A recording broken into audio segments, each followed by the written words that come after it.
गुरुजी, depression और अकेलेपन से निकलने का आध्यात्मिक मार्ग क्या है? कृष्णाय वासुदेवाय हरे परमात्मने प्रणतः क्लेशनाशाय गोविंदाय नमो नमः। डिप्रेशन और अकेलेपन से निकलने का और कोई मार्ग है भी नहीं, आध्यात्मिक मार्ग ही है। बाकी जितने भी मार्ग हैं मेडिसिन के, उसमें अफीम मिला रहता है। तुम्हें जितनी भी दवाइयां दी जाती है ना, उसमें अफीम होते हैं। अफीम खा के सुलाया जाता है, इलाज नहीं है वो। परमानेंट रेमेडी अगर कहीं है तो आध्यात्म में है। अब डिप्रेशन है क्या? तनाव, अवसाद, अकेलापन भी वही है। एकांत और अकेलेपन में अंतर होता है। एकांत का अर्थ होता है उस एक में अपनी सारी मनोवृत्तियों को अंत कर देना, समर्पित कर देना, उसको एकांत कहते हैं।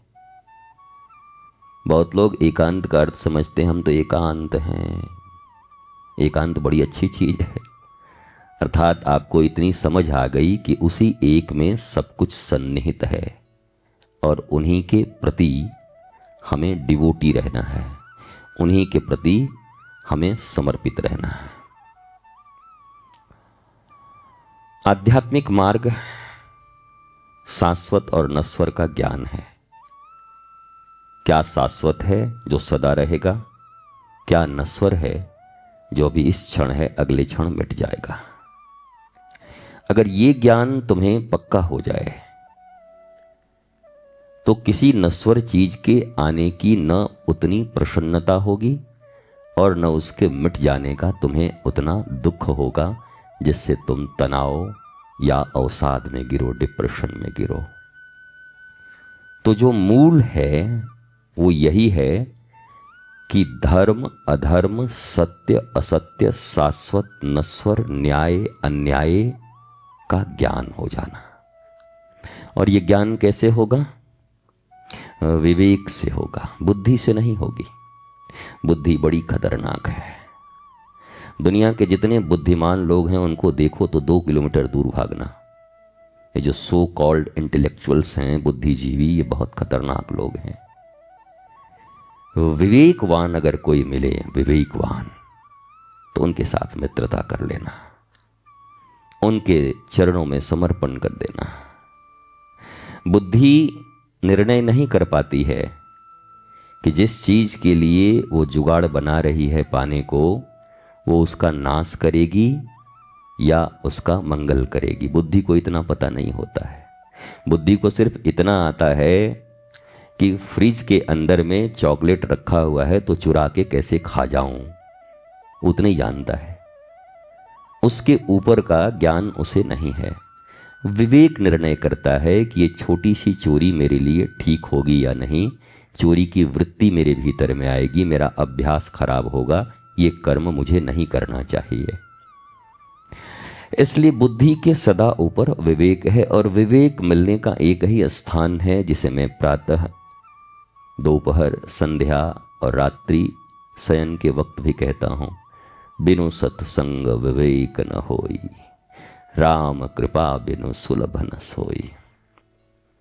वो सत्संग से ही मिलेगी। और आप सत्संग कर ही रहे हैं, सत्संग में ही बैठे हैं और यही प्रश्न कर रहे हैं। बस लगे रहना मुन्ना भाई, छोड़ना मत। ये जो सत्संग में बैठे हो ना, ये छोड़ना मत। लगे थाका, लगे रहना। एक दिन से बात नहीं बनेगी, एक दिन से थोड़ा मन ठीक होगा, हाँ कल फिर चले जाओगे। वो कुत्ते का पूंछ देखे हो, टेढ़ा होता है, उसको एक पाइप में लगा दो, खाली पाइप में 1 साल तक बांध के रखे रहो। 1 वर्ष के बाद जब खींचोगे ना तो फिर ऐसा ही हो जाएगा वो। तो सत्संग का डंडा, सत्संग की गंगा निरंतर मिलती रहे तो अवसाद से दूर रहोगे। क्योंकि सत्संग में आनंद, प्रेम और शांति का प्रसाद मिलता है। और सत्संग से इतर केवल अवसाद और विषाद मिलता है। अब दुकान तो दोनों हैं, माल भी दोनों में रखा है, खरीदार तुम हो, जो मर्जी वो खरीदो। अवसाद खरीदना है तो संसार में घूमो, और अगर प्रसाद लेना है आनंद का तो सत्संग में ढूंढो। तो यही आध्यात्मिक मार्ग है। आपका जो भी नाम है मेरे प्यारे बच्चे, आप सत्संग का आश्रय ग्रहण करिए, गुरु प्रदत्त नाम का जप निरंतर करते रहिए, और गुरु आज्ञा, गुरु विधि और गुरु निषेध का पालन करते रहिए। जो उन्होंने निषेध किया उसको निषेध मानिए, जो उन्होंने करने को कहा उसे निरंतर अभ्यास सहित करने का प्रयत्न करिए। आपके जीवन से अवसाद मिटेगा, टेंशन डिप्रेशन सब समाप्त होगा, आप आनंदित और आह्लादित हो जाएंगे।